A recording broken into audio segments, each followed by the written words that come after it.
we had a system whose impulse response was given, and the impulse response was 1, then 2, then half, 1 by 4, and then to that system we gave an input which was 2 minus 2, right? And then we found y of n as a convolution sum, it is k going from minus infinity to plus infinity, x of k into h of n minus k, and when we performed this operation we got the output, and the output was 2, then again 2 minus 3, I suppose it was half, minus half and minus half, right? I hope all of this is what we have considered in the previous problem. Yes, sir. Okay. So now I promised you I will give you a simplified way of getting this y of n rather than going through all this detailed evaluation. Okay, so that is often very convenient. So that is to express say h of n in the form of a polynomial. Okay, so you can write h of z. Z is the variable of polynomial. So here this is n equal to 0, then n equal to 1. So 1 I will write it as z raised to 0, plus 2 I will write it as 2 is the coefficient for z raised to 1, then half into z raised to 2 because it is n equal to 2, then 1 by 4 z raised to 3. So that is the first polynomial, and similarly I will have x of z, so where I will write 2 into z raised to 0 plus or minus 2 into z raised to 1. So I write like this. Then what I do is basically multiply these two polynomials, h of z into x of z. So that will be 1 plus 2z plus half z square plus 1 by 4 z cube into 2 minus 2z. Okay, so you just multiply normal multiplication, normal ordinary algebra. So if you do that, so let's 2 multiplied with this will give you 2 plus 4z plus z square plus half z cube, then plus, then I multiply minus 2z. So when I multiply minus 2z with 1, I will get minus 2z. So I will write it here so that the power will match, and then minus 2z into 2z, that is minus 4z square, then minus 2z into plus half, so that will give you minus z cube. Then finally I will have minus half z raised to 4. Are you with me so far? Yes, sir. Okay. Then you just add this. Okay, like powers, you add the coefficients. So it will be 2, then plus 2z plus minus 3 z square, then minus half z cube minus half z raised to 4. And this one you say this is your y of z, okay, and therefore your y of n is what? 2 to I pick up the coefficients, okay, so my coefficients are this is the next, this is the next, this is the next, and this is the next. Pick up all the coefficients. So 2 to minus 3 minus half minus half. So we only took 1 minute to get the answer. Okay, so that is a very you are not able to see what is actually going on, but it gives the right answer, which we got earlier with all the detailed calculation, the direct calculation. Okay, so often this you can use to quickly evaluate the convolution sum. Okay, one more method I will give. This is first method. Okay, the other method is method 2. So this is method 1. Okay, these are fast methods. Okay, so 1, 2, half, 1 by 4. Another method is to construct a table, and in this table you have h of k here and x of k here. So x of k is 2 minus 2. So you write the values as rows, okay, different rows, and here h of k has different column entries. So it was 1, 2, then half, 1 by 4. So once you do this,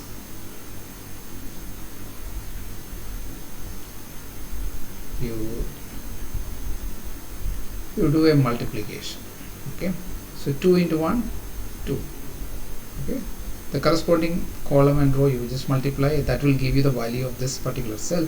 2 into 2, 4, then 2 into this, half, 1, 2 into 1 by 4, that is 1 by 2, then minus 2 into 1, so that is minus 2. So everything else with just sign change, minus 4, minus 1, then minus half.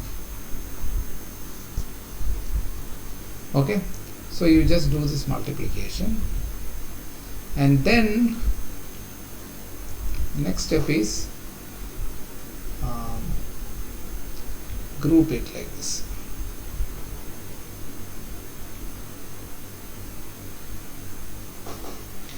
And then add the elements in each group inside the cell.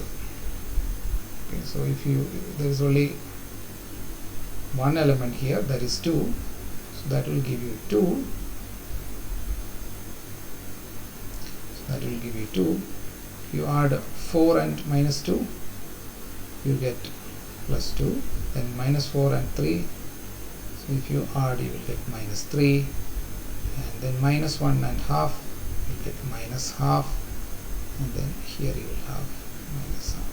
Okay, so that also will give you the value of y of n. Now y of n is equal to 2 to minus 3 minus half minus half. Again we get the same result. Okay, so whichever you like, you can follow if you are given such type of problems. Now one question is like, where do I know that n equal to 0? Okay. So the answer to that is basically look at the original sequence.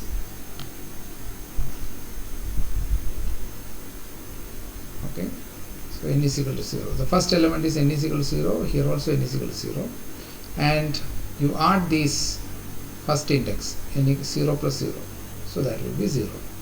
That will be the index at the output.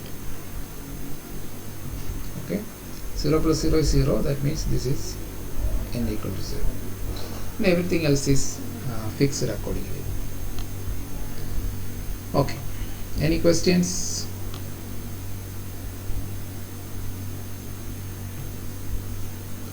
If not, we are proceeding. I would like to discuss properties of convolution integral. Integral as well as sum. So now I am going back to continuous time.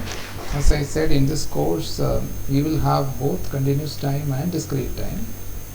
We will interchangeably go from one to the other. So what is the convolution integral formula? So if you have two, so number one property, okay, so before that let me just x of t convolution, say x1 of t convolution, x2 of t. How is it defined? It is defined as an integral with respect to an integration variable tau, going from minus infinity to plus infinity, x1 of tau into x2 of t minus tau. Okay, you have to by heart this formula correctly. Okay, so first function we take x1 of t, it will become x1 of tau. Second argument here it is x2 of t minus tau. So that is what you have to keep in mind. So this is the definition. Okay, and now properties. So number one. So similarly, let me write here also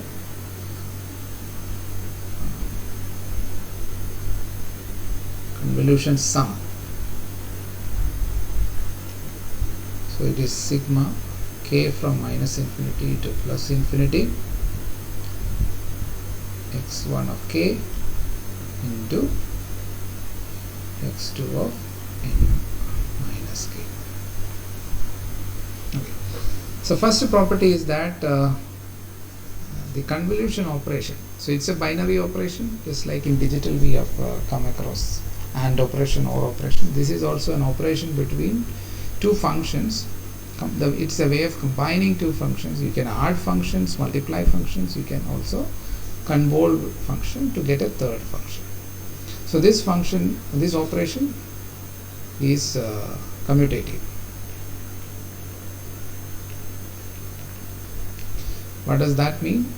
That means x1 of t convolution, x2 of t is same as x2 of t convolution, x1 of t. Okay, so same thing here also, it is commutative. Convolution sum is also commutative, which means x1 of n convolution, x2 of n is same as x2 of n, the order in which you do. So you can take any of the function as the first one and then perform it. So it should give us the same result. So let us prove it. So I will prove for continuous time, and I will leave the proof for discrete time to you. It is in a similar way. Okay, so x LHS is x1 of t convolution x2 of t, which is tau going from minus infinity to plus infinity, x1 of tau into x2 of t minus tau dt. Now what we do? Put t minus tau is equal to u. Okay, our variable of integration is tau. Now once you do this substitution, it will become u. Okay, so what is what is tau? Tau is equal to t minus u, which means that your d tau is equal to minus du. Now let's look at the limit. Tau going to minus infinity. So what will u go to? U will go to plus infinity, because u is t minus tau. Okay. Now tau goes to plus infinity. What will u go to? U will go to minus infinity. So we got everything that is required to change the variable now. Okay. So therefore LHS becomes integral u going from plus infinity to minus infinity x1 of t minus u into x2 of u and then minus du. So now I can just interchange the position of x2 and x1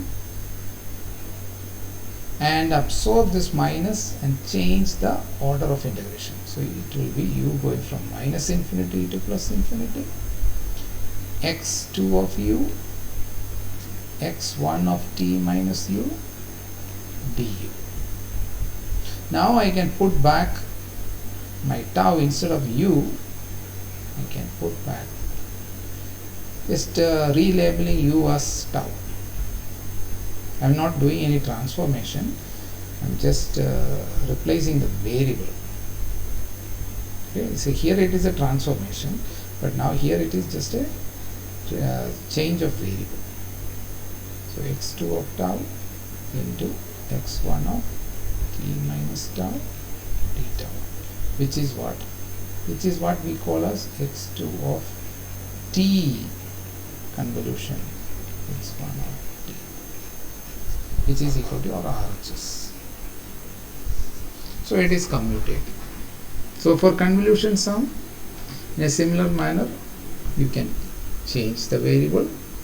Okay, k you can change to some other variable, and then you can show it. So commutative property is wrong.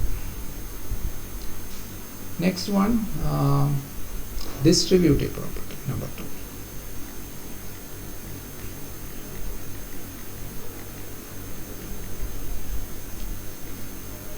So distributive property means x1 of t convolution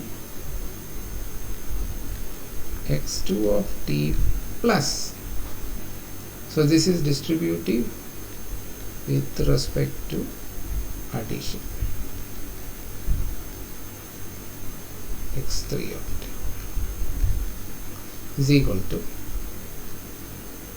x1 of t convolution x2 of t plus x1 of t convolution x3 of t. Okay, so this is very easy. LHS is what? Integral tau going from minus infinity to plus infinity x1 of tau into second function t should be replaced with t minus tau, x2 of t minus tau plus x3 of t minus tau d tau. Now this can be expanded now as x1 of tau into x2 of t minus tau d tau plus integral tau going from minus infinity to plus infinity x1 of tau to x3 of t minus tau d tau.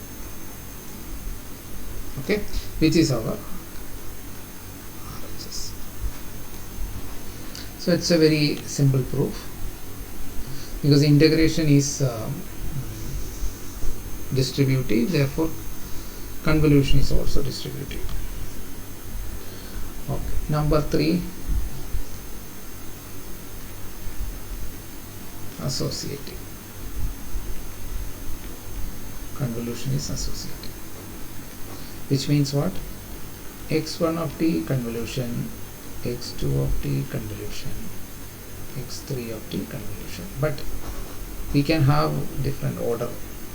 First you do x2 and x3, and then the result you do with x1, or we can do x1 convolution, x2 first. This you can do first, the result you can do convolution with the x. So it should not give a different result. Okay, so we start with LHS. So x1 of t convolution. So here I will write the definition: tau going from minus infinity to plus infinity, x2 of tau into x3 of t minus tau theta.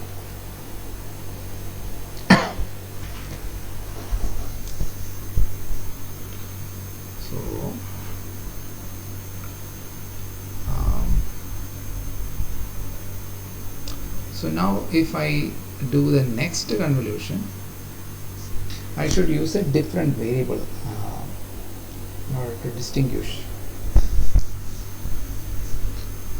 So what variable? Instead of tau, I have to use maybe theta. So that will give us integral theta going from minus infinity to plus infinity, x1 of theta, and in the second function what should I do? Wherever t comes, I should replace it with the t minus theta. So that is integral tau going from minus infinity to plus infinity, x2 of tau, there is no t here, and in the x3 we have a t, so it should be replaced with the t minus theta minus tau. So first d tau integral, then d theta integral. So that is our LHS. Now what we need to do is we have to interchange the order of this tau integral and theta integral. Okay, so if you have to do that, what we can do is, so outside here we have theta integral. Now I want to bring tau integral outside. So functions which only have tau, I can take it outside of the theta integral. So which is x2.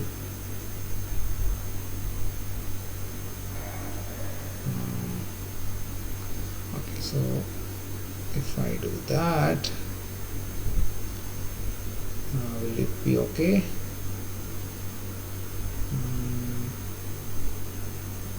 Okay, let's see what happens.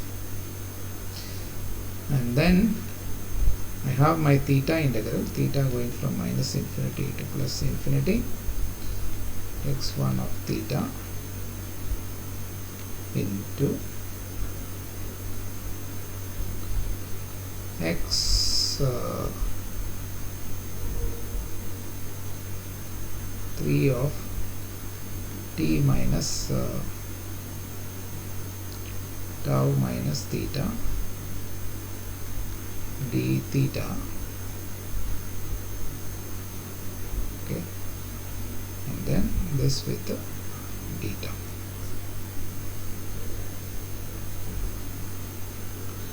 So but what is this? This is basically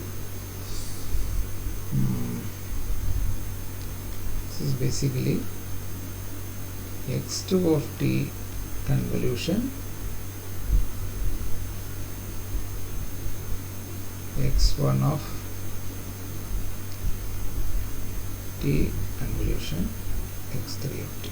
This is what it is. Okay, but that is not really my RHS.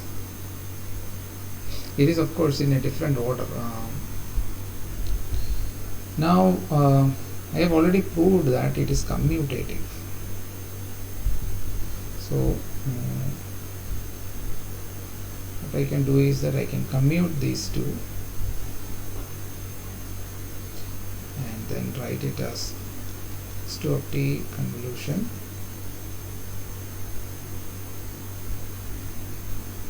convolution x3 of t convolution x1 of t. So this way also I can write.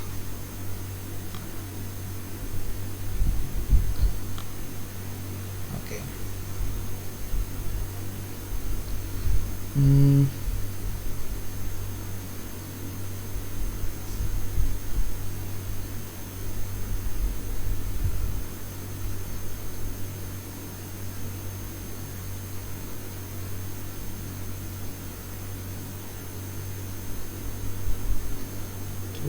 3.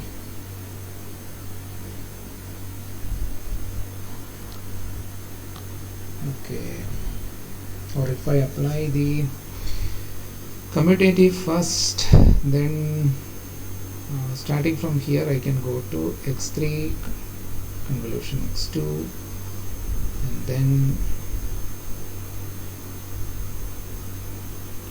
I can get x3. Yeah, that is what I should have done. Okay, so now is there any way of going back?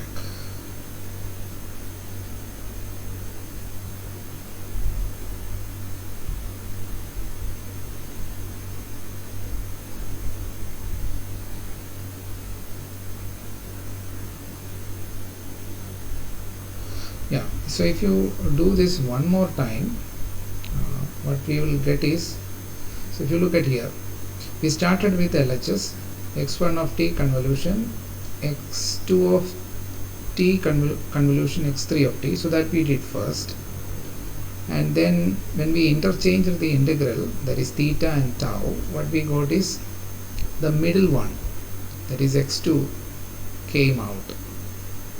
Okay, so now if I do that process again, this middle one will come out. Okay, so if I repeat this previous step once more, what will happen is I should have actually interchanged first applied commutation and then if I have done, so maybe I should correct it rather than repeating it.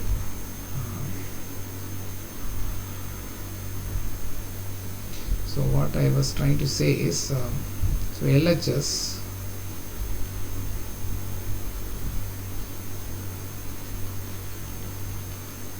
so first thing I will do is x1 of t convolution. I interchange by using commutative property, so I can write it as x2 of t. After that I perform the variable I apply the definition, but now here it is 3, here it is 2. Okay, so here it is 3, here it is 2. Okay, so now when I interchange it, what will happen? So this will become 3 and this will become x1 and this will become 2. Okay, now what is this? So this is basically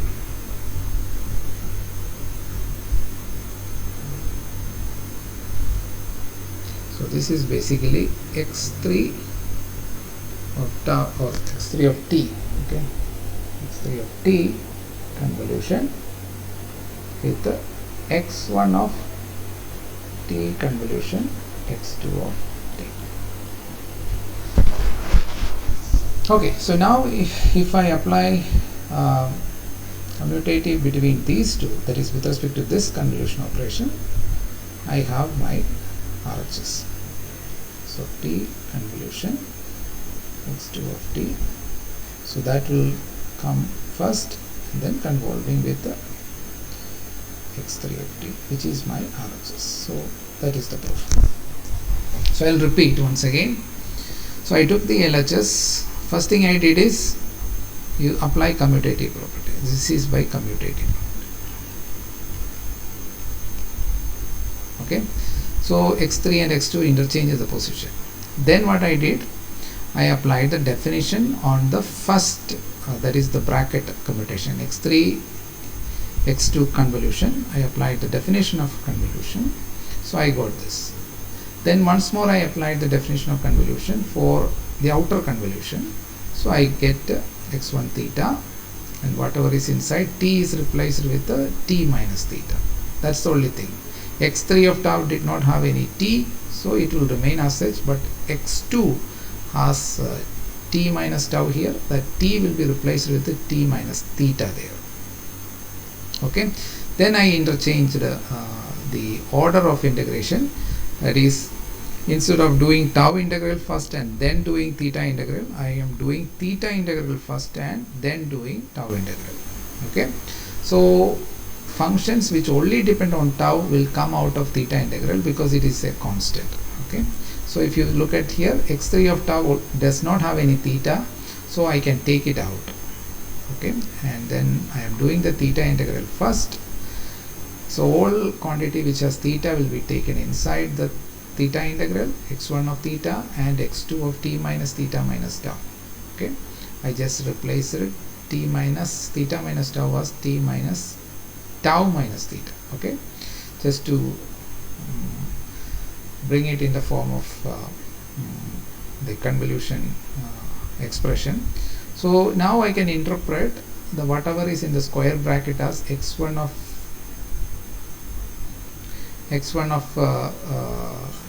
t convolution x2 of t. Then after doing that, I am doing convolution with the x3 of t. Okay, so this is the reverse process of this second step. We are doing it here. So now again I apply commutation property here. Excuse me, sir. Yes.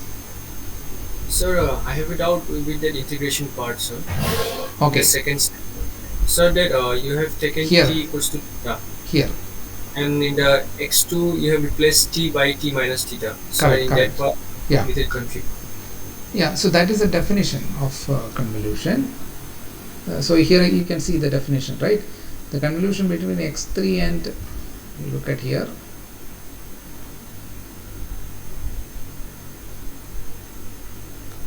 Okay. So this definition you look at. Okay. So this is the definition of convolution integral, which is shown here. So this is equal to this. Yes, sir. First function x3 of t, right? In the integral it is appearing as x3 of tau. Second function x2 of t. In the integral it is appearing as x2 of t minus tau. So wherever t comes in the second function, I replace it with a t minus tau. In the first function, wherever t comes, I replace it with the tau. Clear? The definition is clear? Yes, sir. Okay. Now you treat the entire thing which I have highlighted here as the second function. So now where does t comes? Only in x2 of t minus tau. Here only t comes, right? Yes, sir. The entire thing is the second entry in the convolution, and wherever t comes, I should replace it with the t minus theta. Okay. The first function is x1 of t. I have to write it as x1 of theta. The second function is the entire square bracket, and in which wherever t comes, I should replace it with the t minus theta. Is that clear? Yes, sir. Okay. Yeah. Okay. So here we are doing the reverse process. When I, so here I have in two step I have shown, but I am only showing it one step, but it is obvious, right? You are reversing it. After changing the order of integration, you are reversing it. Okay, so if you want, you can show it as a two step also. Okay, so that is associative property. Now let's go to next property.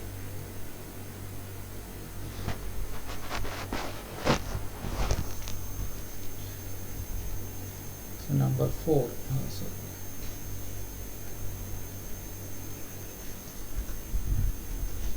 Shift property. Here we say if x1 of t convolution x2 of t is equal to some function y of t, then x1 of t convolution x2 of t minus capital T is equal to y of t minus capital T. Now the whole thing is commutative, so therefore you can also say that, or if first one is shifted by t unit, okay, so it could be t1 here and say t2 here, then x2 of t, then this will be y of t minus t2 here. Okay, or you can also say if x1 of t minus t2 convolution x2 of t minus t1, then we have y of t minus t1 minus t2. Okay, so let's try to prove this.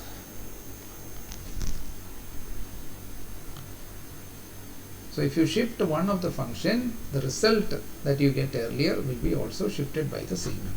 That's what it is. So x1 of t convolution x2 of t minus t1. So what is this? So this is integral tau going from minus infinity to plus infinity. First function will enter as x1 of tau. Second function, how does it enter? x2 of t will be replaced with t minus tau minus t1. Okay, so this is applying the definition. Okay, we had integral x1 of tau into x2 of t minus tau d tau. The tau going from minus infinity to plus infinity as this was given if this.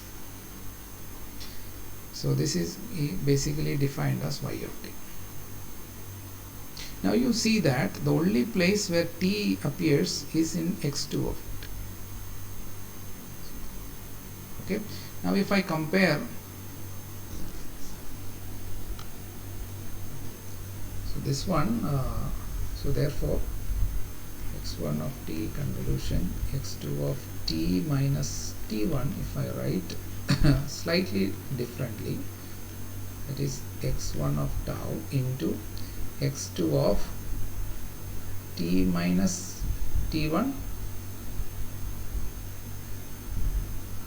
minus tau. So if you can take this whole thing as just a variable, so dot d tau. Okay, you compare here. So this is y of t. So what will be this by comparison of this and this? Comparing this and this, what will be this?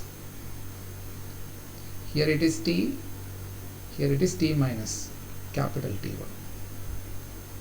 So this will be equal to t minus capital T1. Okay. So this one proof is enough because the other is like, because you can use the commutation property and then write it. Okay. Another property, and in this property there is slight difference between discrete time and continuous time, so that is called the width property.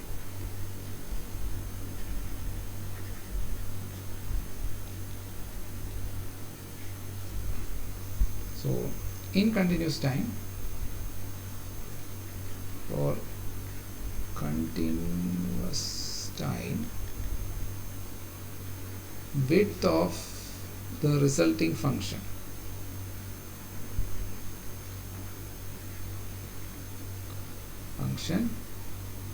is the sum of the width of the individual functions. Sum of the widths of the individual function. Sum of the width of the individual function. So what do I mean by that? So if you have two functions, okay, so you can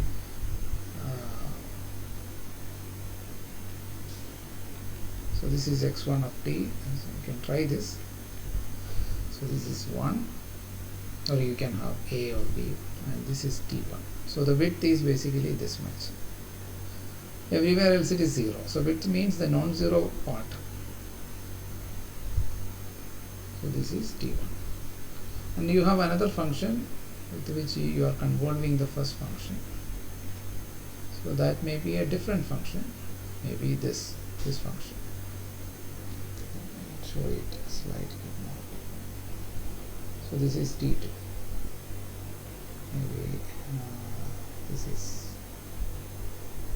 is also 1, or you can say a and b or whatever.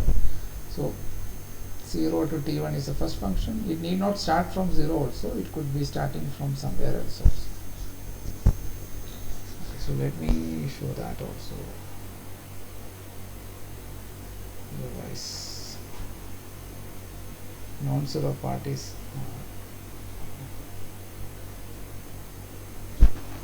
so this is my t2, this width is t2. Say this is a, so it is starting from somewhere else, say some t0, and this will be some t0 plus t2.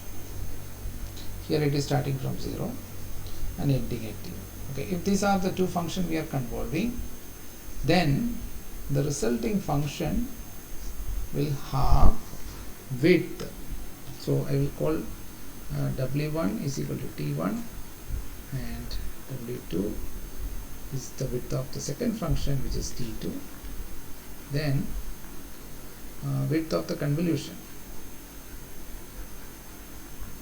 width of x1 of t convolution x2 of t will be equal to t1 plus t2, sum of their width. Okay, so this is for continuous time. Now for discrete time, when you say width, it is okay, one more thing I want to say, the starting place of so the width is sum of their widths. Now where does non-zero part of the convolution will start? So that will be the starting time of the non-zero part is basically 0 plus t0. That is, where does it start? First function start, that is 0. Second function start at t0.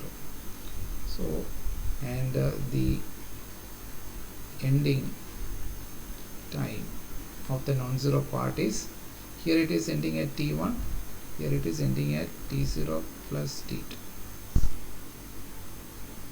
Okay, we just need to add the ending times. So that is sum of the starting times of individual functions.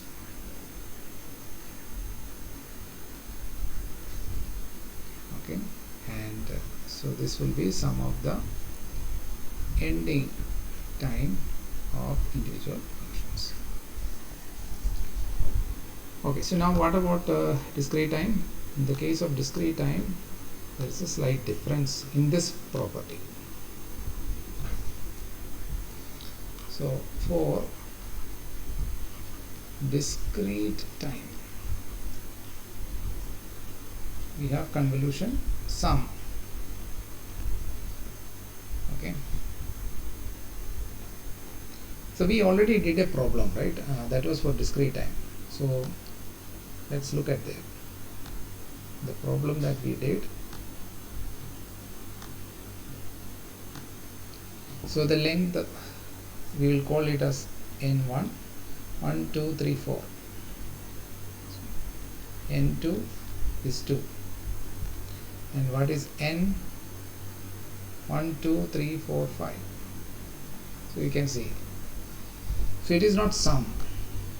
4 plus 2 if you do, you will not get the length. So for discrete time convolution sum,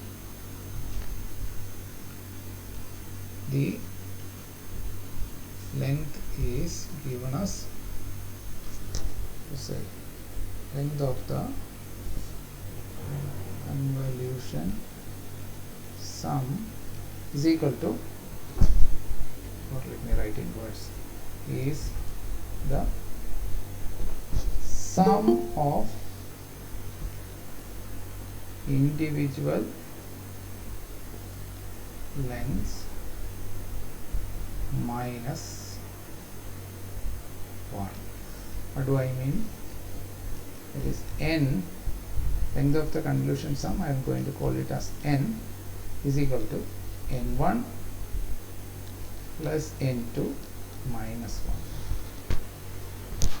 1. Okay, so you can verify that from the previous example. We had 4 plus 2 minus 1 in the previous example. That should be fine. And the starting index, here it is an index. So the starting index is sum of the individual starting index.